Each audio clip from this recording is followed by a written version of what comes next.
You know you are meant for more, a higher ceiling and a floor that is strong enough to hold it. That's your belief system talking, and this is the subconscious work, the 95% that makes growth feel inevitable. It works in any business, any facet of life. We built you a free 3-minute quiz to show you where the gaps are and what is possible for you. It's fast, it's honest, it's fun, and it might surprise you. If you already know that Outspoken is for you, join us. The next cohort kicks off in August. Both links are in the show notes.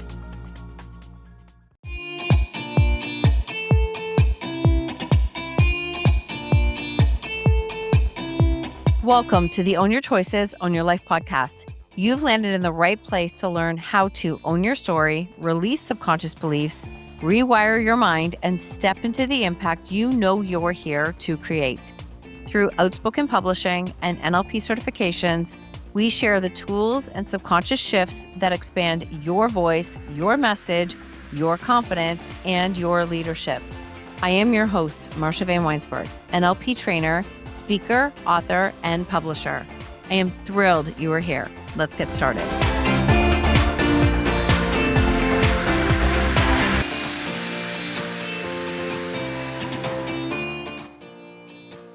Welcome back to the show. Today we are speaking with Kelly DeRidder. Kelly is a member of Parliament for Kitchener Centre, and she's committed to representing the riding with hard work, integrity, and fiscal responsibility.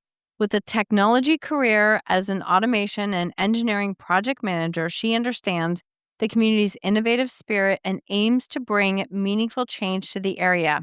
Kelly is focused on simplifying complex issues, balancing strategy with execution, and connecting with constituents to ensure their voices are heard and actioned in Ottawa. Kelly openly has shared her story, and I came across her videos where she shared her story personally of what it was like battling addiction, now openly sharing it to be an advocate to change the narrative and story, because what we are doing is not working right now as we are speaking in Canada. She is dedicated to bringing fresh energy and strong leadership to Kitchener Centre, advocating for policies that promote prosperity and opportunities for all residents. This is such an incredibly powerful episode, one that hits close to home, is literally up our street. And I know that we are one community in all of Canada, yet we all know this is a story and a message that impacts so many of us. So thank you so much, Kelly, for being here to share your story today. Welcome to the show today, Kelly. I am just so grateful to be able to have this real conversation with you. Thank you for having me. Thank you for inviting me onto your show. Anytime we can talk about this, I'm all in.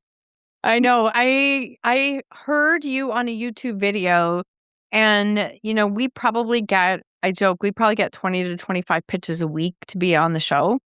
And I heard your YouTube. I listened to a couple of your videos, and I was like, that's it. She has to be on the show. So I voice noted you. And then immediately we got it all set up and booked on. So I'm so grateful that you are here. And would you just like to start and share a little bit about who you are and what you do right now? Let's go from there. Sorry again. So I'm Kelly DeRidder. I'm the member of Parliament for Kitchener Centre. I'm newly elected. I'm just a year in. Just finished my first year being an official representative for Kitchener Centre. Congrats. Thank you. It's been the most challenging yet rewarding year of my life. And I'm concentrating. My why for running in the first place was this drug crisis that we're facing because what we're doing is not working. So I'm recovered. I'm a recovered addict myself, which you already know because you've seen my YouTube videos I told my story in the House of Commons, which I found really important that I needed to do so that I can speak about this openly, clearly about someone who has recovered, has walked the path of healing, that what we're doing is not working. And so my deciding moment that I was like, I have to run is I had my daughter, Abigail. She's 5 now, but she was an infant. And I was walking her in Victoria Park, which is a park here in Kitchener, and there's a big clock tower. in the park, and I was walking here by that clock tower, and someone was smoking something, meth, fentanyl, I don't know, but it was chemical, obviously, and they were smoking it, and it wafted like over me and over her carriage, and I was so mad. In that moment, I was so angry because not at him for one single second, because I understand addiction, but I was angry at the policies that made this okay. That is open use is just fine, and we're just supposed to be okay with it. And that my daughter's safety actually is an afterthought, because in that moment with that chemical going across her carriage, her safety came second place to the policies that are in place. So I finished my walk and I went home to my husband, Chris, and I said, Chris, I've got to run. I've got to put my name in. I have to do something different here in Canada. And luckily, I have an incredibly amazing, supportive husband. And he was all in from day one. And here we are today. Okay. So I was going to ask you where that turning point moment was, and immediately went right there. I love that you did that. And I think that that's the piece that I do want to start with, is that looking at it, like what we're doing right now is not working. We can openly speak about that. I mean, I don't have stat numbers specifically on the amount of use that we see. We can't measure it half the time, etc. But if we look at this open use, when did that come into play? Do you remember? I don't know. Like 8 years ago or so. Okay, I was going to guess 7 or 8 years. When the policies came in into place, harm reduction and the things. And listen, I'm not going to sit here and say that harm reduction is terrible, but what is terrible is harm reduction without a path forward. And that's the policies that are in place. And that's what all levels of government have really concentrated on to this point, is just harm reduction, Narcan kits, giving safe supply, even drugs. People can say, well, they're doctor prescribed. Well, they're drugs, and they're still selling them out on the streets and they're decreasing the value of the drugs on the street. So it's easier now and cheaper to get addicted, because they're just taking them and selling them and then buying the fentanyl with them, which is incredibly dangerous and cheap in itself. So it's just perpetuating addiction with no path forward. How it is being used in society today, I do not agree with, because there's no path forward if they're using it as a model to plant seed to recover. And that's what we have to focus on in Canada, is we can and do recover. And so how do we service someone when they're ready to recover? This is where the conversation needs to go. Not, you're addicted, let's keep you here. You know what? You're addicted, you're running from your trauma, you have something to heal, but here's a path for you to take to walk through that and lead a beautiful life on the other side of it. This is where we need to start concentrating in Canada. Thank you for going here. And again, I'm going to say it 100 times over. Thank you for sharing your story the way that you have, because this is what, like, people need to see that there is possibility, right? They need to see and hear from somebody in that lens. And so when you are sharing it this way, that like, if a person is wanting to get help from the point of when they can get help to the next stage, there's a massive gap that's there and exists. So for a person who's listening, whose life is not in this world, which I understand that maybe yours isn't, you likely know somebody who's affected by this. This is how rampant of a challenge it is for all of us. It really is. So if somebody does want to get help, what does it actually currently look like right now? They can. If someone makes a decision right now, there's no bed. There's nowhere. The wait lists are entirely too long. And I know that when you decide to make a change for your life, it's a fleeting decision that changes within an hour. Seriously. And so we have got to service people the moment that they decide to make a change for themselves and walk them into a path of recovery. And we just can't do that right now. I think in Kitchener-Waterloo area, don't quote me, but I think the shortest wait list right now is like 6 weeks. Yeah. In this area. And so that you're never going to stick to that decision in 6 weeks as an addict. You're not. It's not going to happen. No, and 6 weeks is one thing. I was going to guess between 2 to 4 months. So 6 weeks as a wait time. And then if they go that route, they would go basically into a detox. bed and then into a treatment facility, basically, is the path, correct? If we could do it a good way. Yeah, so like right now there really is no structure to even recovery that I can see. We do have like the provincial government did put heart hubs in place, which I think are really important. There is one that opened in Kitchener through House of Friendship. They opened up a heart hub, which is focusing on abstinence-based rehabilitation. That is the key here. It has to be abstinence-based because you're not going to heal next to drugs. You're not. Like it's not going to happen. And so we're starting, on a provincial side of things to start focusing on recovery and eliminating the harm reduction. But so in a perfect world, okay, in a perfect world, this is what I would see. And this is just my own opinion, so take it or leave it.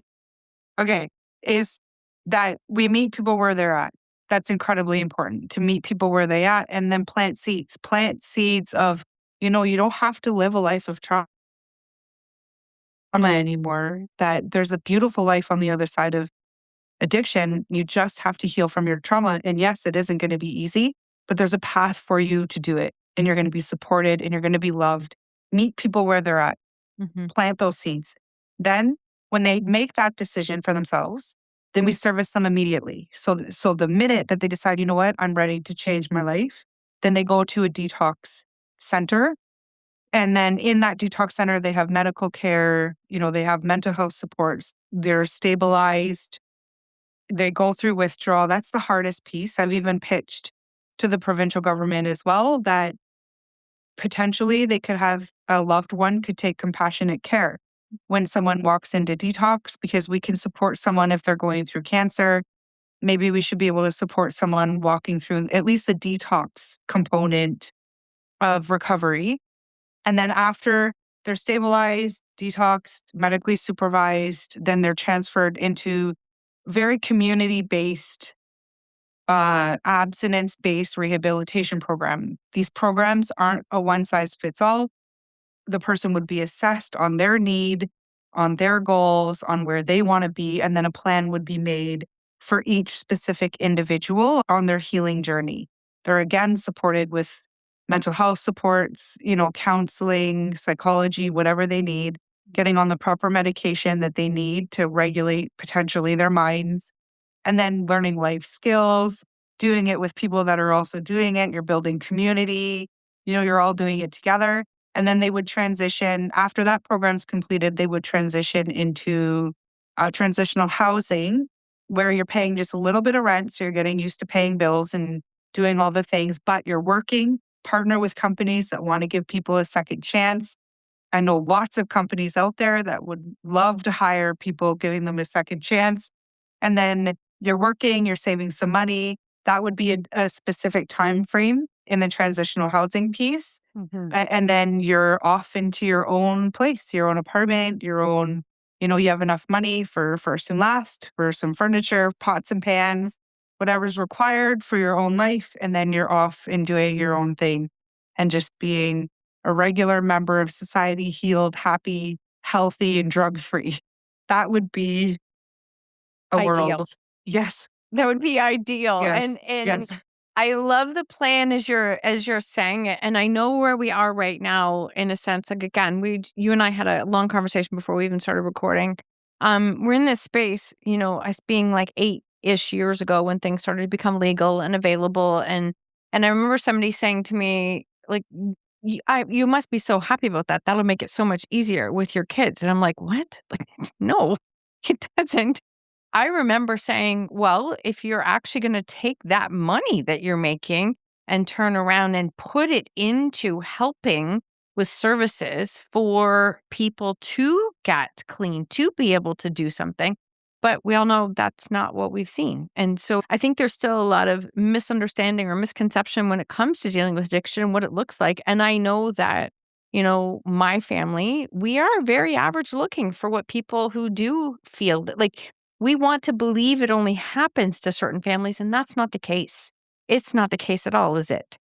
No, it absolutely isn't. My addiction did not stem from my upbringing or my addiction stemmed from something else. And I just, it isn't addiction affects all. Like, actually, I was doing an interview and someone said to me, well, it's really odd that someone will come out with their story, especially being a conservative. And I said, what do you mean by that? Like, addiction doesn't affect conservatives? Like, doesn't pick and choose. Like, you, I don't even know what to there's say to this that. weird, I know there's this weird, it's this weird stigma around addiction, and everybody automatically assumes that you don't have family to support you. Everybody automatically assumes that it's a terrible upbringing that led you there. And that isn't always the case. I'm not discrediting those cases because they absolutely do exist. The root cause of all addiction is trauma. We all have our different stories. And what those stories are our own personal trauma that we need to heal from. But the stigma surrounding it isn't always true. And so that's why it's not a one size fits all. That's why it's a very complicated issue. But if we can focus more on the individual and what the individual needs to recover, then we'll have more success through whatever programs we put in place. Thank you for all of that you've shared. What has your experience been like by openly sharing your story? What was it like for you to share? Because I know you said you came home, talked to your husband right away, and it's like, no, I have to do something. Were you surprised by the either feedback, support, or thoughts? What was that experience like for you? Because you're also lighting the way for somebody else who might be listening to this who says, "Oh my gosh, like I could change my story from, making decisions, but by you sharing your story, you're opening up so many other possibilities for other people."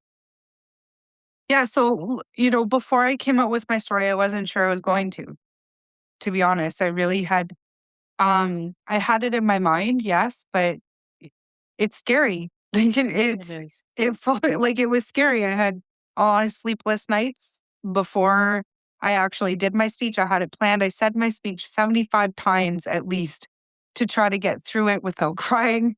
Right. So that, like, because it wasn't an easy moment, but I weighed the risk against the exposure. And the risk to me was I could be discredited as an MP. I could be devalued.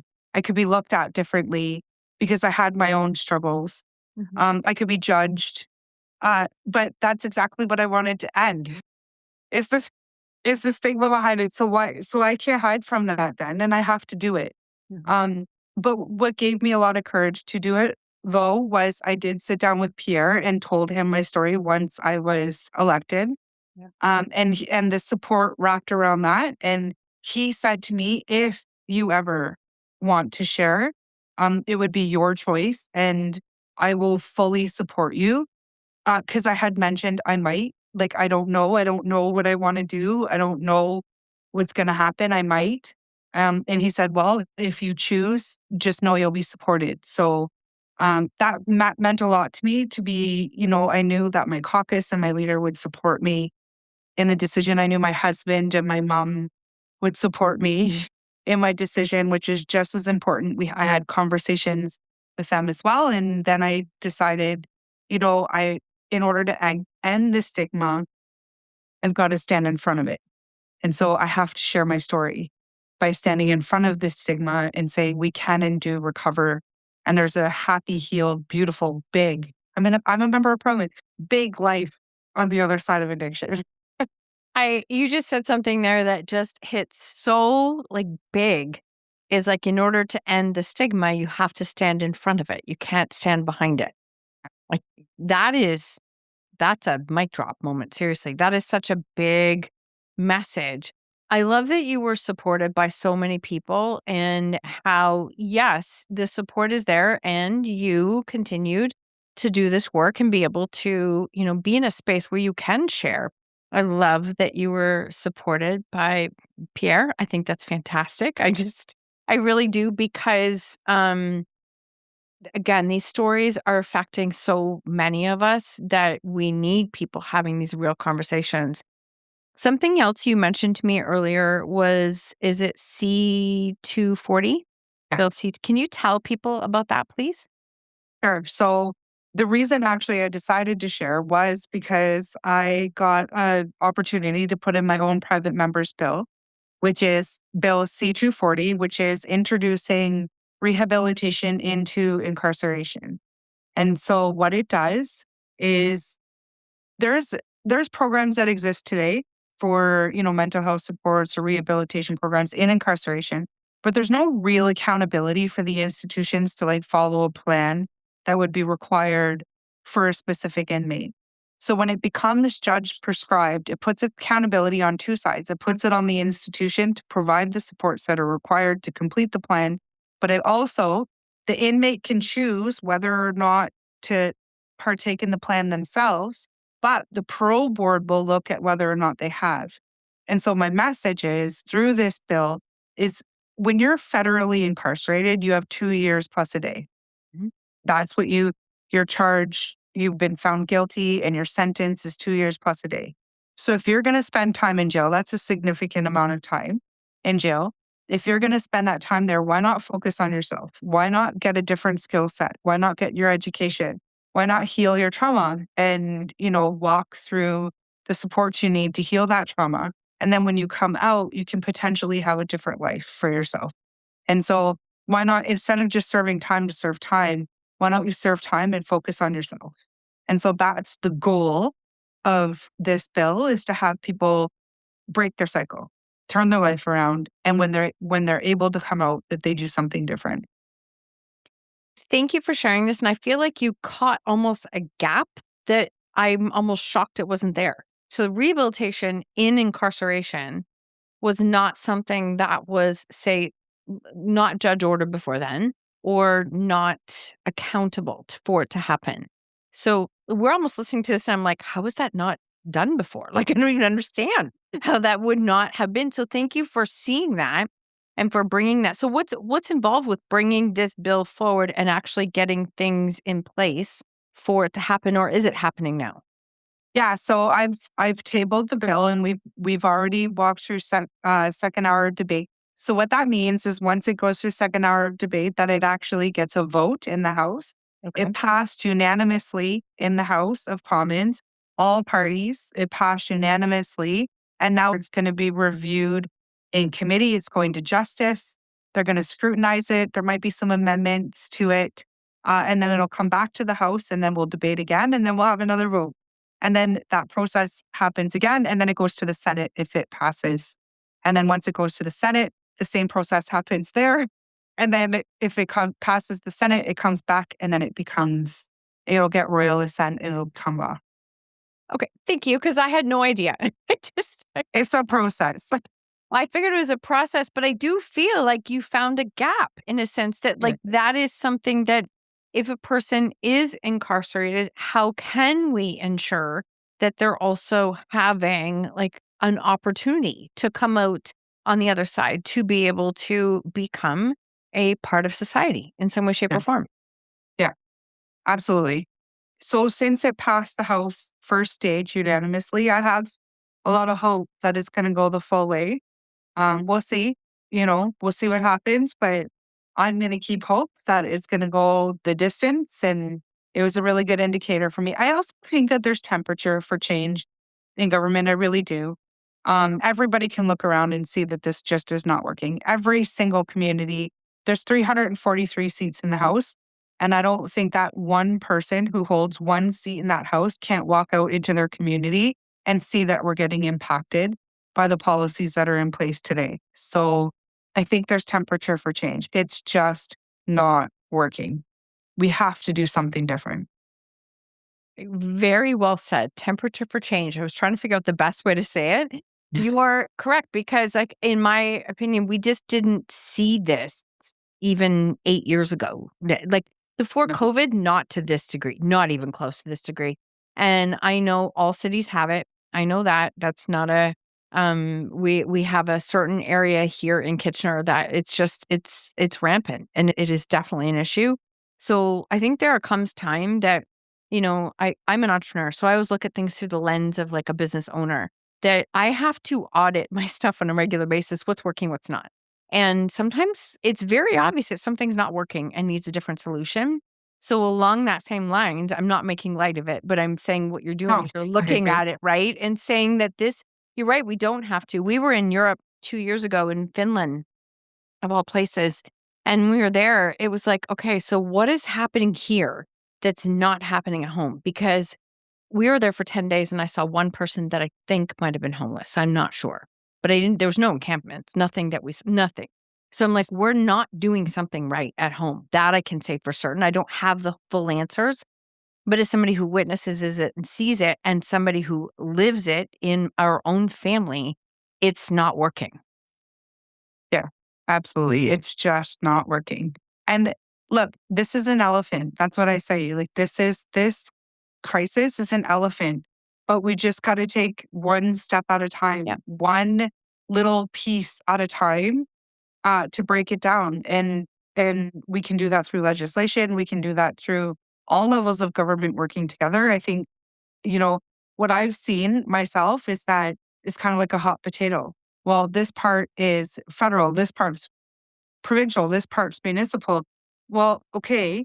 So then let's come together and figure out what we can control in each part and then come out with a plan that we can all do together on all levels of government to make change in this country. There's not, we do have to have a piece of it. Each level of government does absolutely have to have a piece of it. But let's come to the table and figure that out because, again, it's not working. It's No. just working. No, and whether it's the way you're explaining it, like, you're right, it is a big elephant, and we could look at it and go, "Okay, it's really big, and I don't even know how can I make a difference." But it's like one bite, one thing at a time. Mm. And also not allowing the elephant to get bigger. Like, I Yes. think that's if I'm gonna call out something I feel that is the elephant's only getting bigger. It is nonstop getting bigger everywhere that we're going. And so there comes a time where we have to accept it. It's not working. The way we're doing it is not working. Yeah. And like, I just, I don't like using stats because I know. it breaks my heart. And it's like stats are stats, but they're actually people at the end of the day. And, in Canada, we've lost over 50,000 Canadians to overdose. That's more than we lost in World War II that we've lost to this. Like, it's not okay. We have to do something different. And like I said, I don't really like using stats because to me, it's not really even the stats that because that's a life. Every single one of those people, that's a life. Mm. And if we walk into our communities, we can see it. So forget the stats, forget the numbers. Let's just make change in our communities. We don't need the stats to tell us it's not working. Go walk down the street. It's not working. No, it's actually quite simple. So now if a person who's listening to this, and I mean, I'm openly sharing, I'm a parent who has dealt with this for a number of years. You have shared your story of, past addiction. Now this is what you're doing with it. You're a member of parliament. What can an average person do? Like how can we start to see that we're all affected and impacted in some way, shape, or form, whether it's your immediate family or not? What can we do? So, like, there's different levels, of what someone can do. If you're struggling yourself, my advice really is just for your loved one, plant seeds. Just plant seeds that, they deserve and can have a life on the other side of this because addiction is continued trauma. It's continued and continued and continued and continued until you decide to make a change for yourself. And so if you have someone in your life, just check in, plant a seed, that they can and will recover. They just have to walk through their trauma. If you aren't being personally affected, but you see it out in your community and you want to do something, reach out to your MP, email your MP and say, hey, like I do not like what I'm seeing in my community and we need change in Canada. And I'm not going to be the one to tell you what to do, but we need change. That's the minimum of what somebody can do is just email your MP, whoever it is, and just say, we need to do something different here because this isn't working. Your city councilors, in Ontario here, it's an election. It can be an election issue. What would you like to do about this drug crisis? What policies do you agree with? It's an election this year. It could be something that you ask the questions and make sure that, you want the people in place that are going to make the change you want to see in your community. You have the say. We live in a democracy. You have the say, so you can ask the questions. And if you don't like the answers, then you can ask it of the next person until you like the answers. And then you can vote the way that you need to vote for what you want to see in your own communities. Um, yeah, we have more power than we think we do with our votes. I think a lot of people don't think that they have any power, but you do. You absolutely, the vote is one of the most important things you can do to tell people what you want to have in your communities and on a provincial and a federal level as well. Thank you for going there, because I think that is a piece of it. Sometimes it feels like, okay, well, what's the point? Like, but I'm like, no, we can't just not vote or not speak, because that's not helping either. Yeah. And again, it's okay to be putting these things and questions in place because it's not working. I'm going to keep coming back to the fact it's not working. Is the way you've shared it here. I also want to, if it's okay, I want to speak from the lens of a parent who has dealt with this. And as a parent, I know like 15 years ago when this journey started with us, I had somebody say to me, "Well, you need to get counseling and support." I'm like, "Why? I'm not part of the problem." I'm not proud to say that. I did when I first started this journey. We found through a lot of work, my husband and I found a couple of parent support groups. So if a parent is listening to this and you have struggled, it it is so worth it to learn how to help navigate a journey that is difficult, that is not easy, because it helped us in ways that it's taken us a number of years to be able to communicate, to handle. What are the boundaries? Even when you're talking about planting seeds, I will openly say I still send my son messages. I don't hear from him, but I still send him and let him know I'm still like, I love you and I believe in you, but I don't hold anything to that. I just want him to know. Mm. And so I feel like, you know, as a parent, if you're listening to this and you have kids are in these areas, I know it feels very helpless and that there's nothing that you can do. But this is what some of the work looks like, is being able to do that work on yourself, for yourself, so that you can continue to maybe release some of the shame that goes with the story, which also helps everyone. Absolutely. Like my mom and I have had really open conversations about what her life looked like while I was in addiction and, her sleepless nights and praying and just asking for guidance and protection for me on those nights that she didn't know where I was and what she had to walk through. And yeah, if anybody needs support, just reach out into your community. You'll find support out there and there should be no shame on any parent. And like that's part of this stigma is there shouldn't be any shame on parents where their children are walking through this. It was my choice. And that's something that you have to acknowledge as an addict. And it was my choice. It was my choice. My choices led me to where I am. And they've also led me to where I am today by making a choice for change.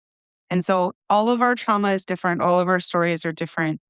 But you choose the life you're in. At the end of the day, you do. And you have to make that choice for yourself. And so, yeah, my mom, she had a lot of guilt for a lot of years Oh, yeah.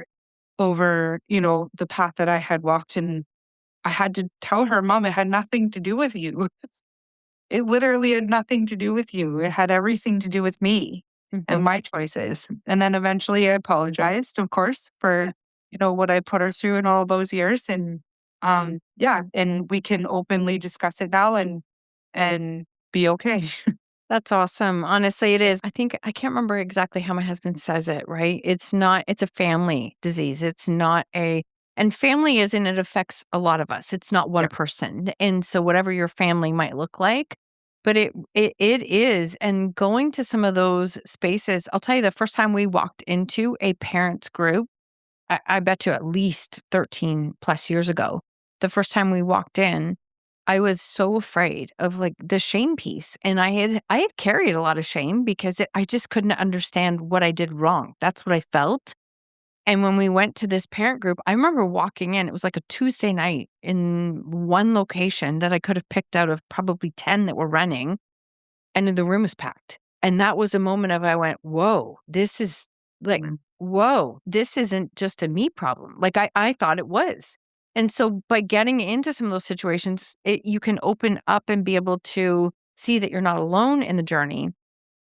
And at the same time, if you're feeling a lot of shame from other people as a parent, then go into these rooms because you're going to find your people. Like that's where I started to find my people, was in rooms that I wasn't expecting. My people didn't come from immediate family in the beginning because it was just too big of a story, too hard, and nobody knew what to say. It came from people who were walking in it at the same time. They got it. Absolutely. Yeah. And that's some of the things too the messaging that I want to send people is that like some people don't have family and some people don't have supports.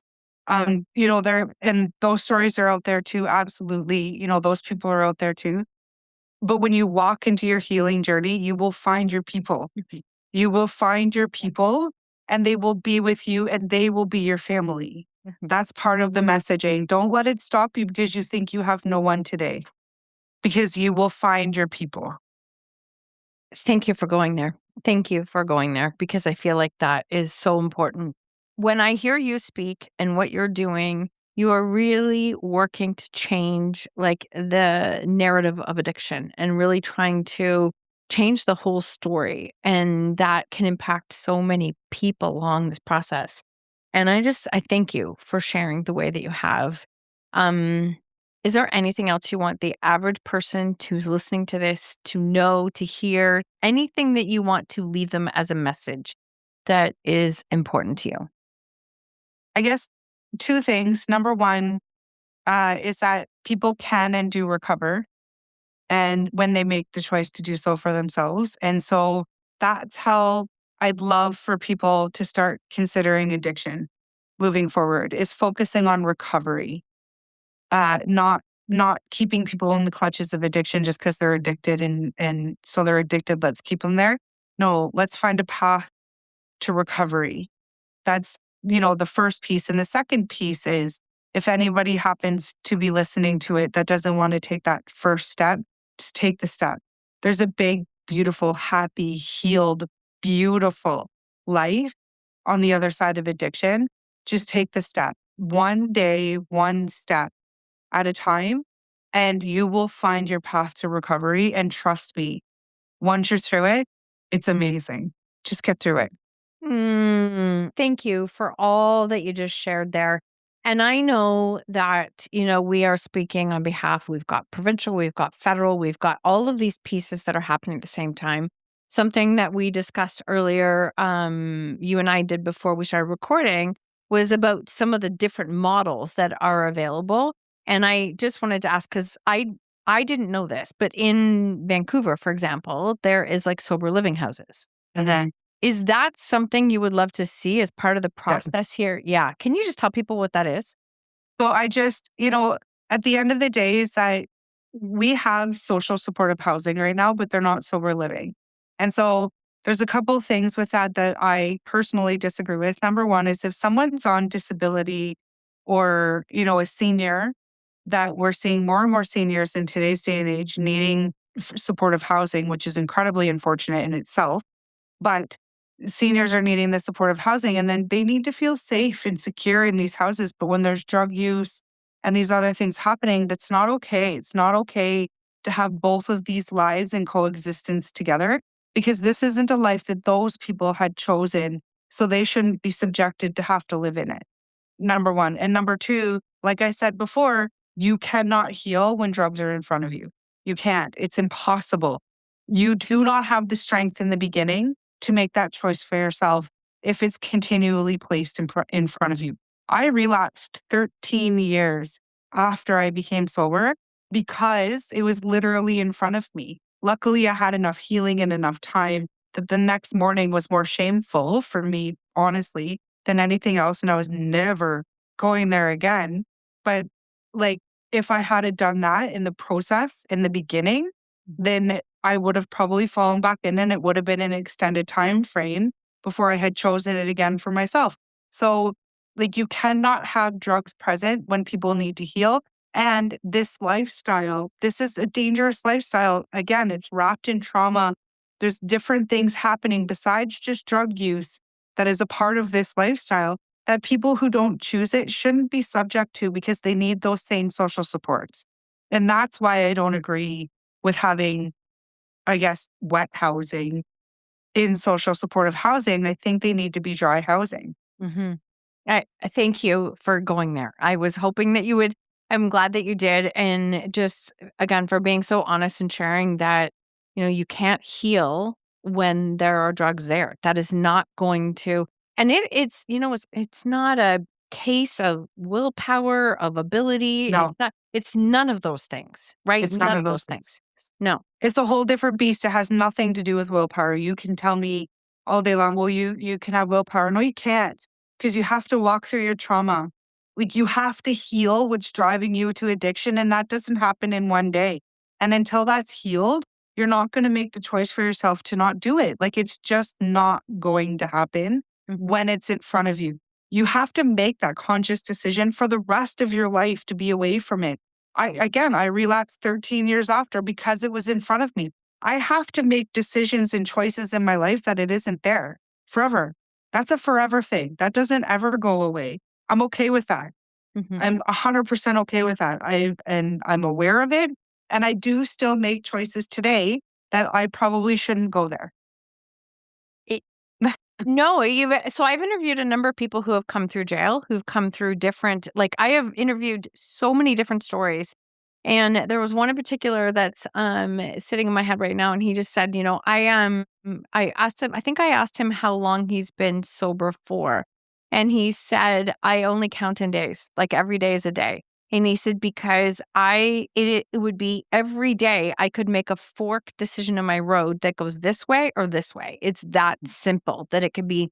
So I am consciously making choices every single day. And that's what it looks like. And I'm like, thank you for painting the picture, because I don't think it's a case of saying like that. It's like, it's this and done. It is something that you are making those decisions every day. And I think that's one of the conversations that came up for us, was the fact that, in this situation, in our family, this is a forever problem. We know that. And I think we actually are the ones that do know that it is a forever problem that is going to require, a consistent choice in some way, shape, or form every day, as long as you're feeling supported to do so.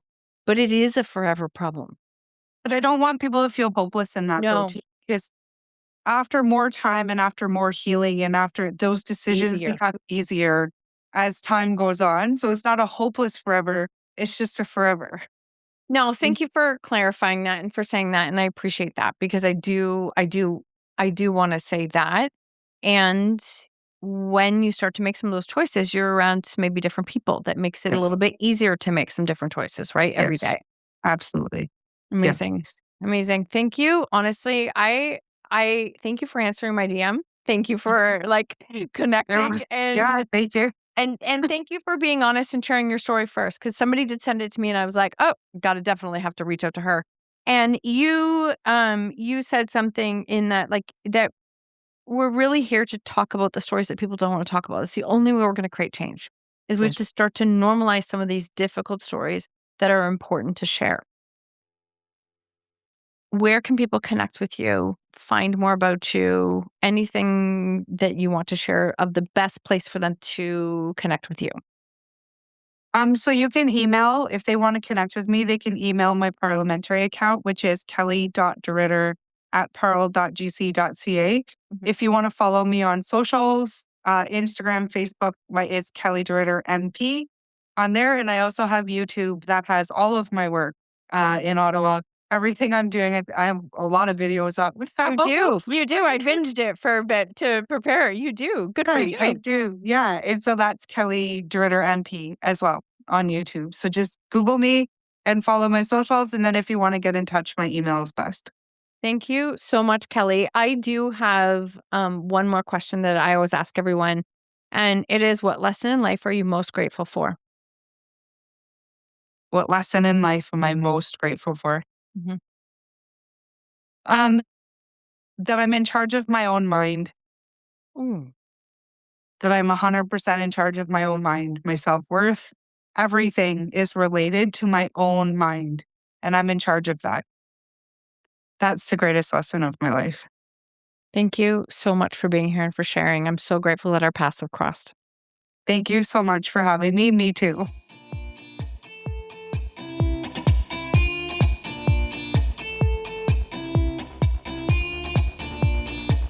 Thank you for tuning in to another episode of Own Your Choices, Own Your Life.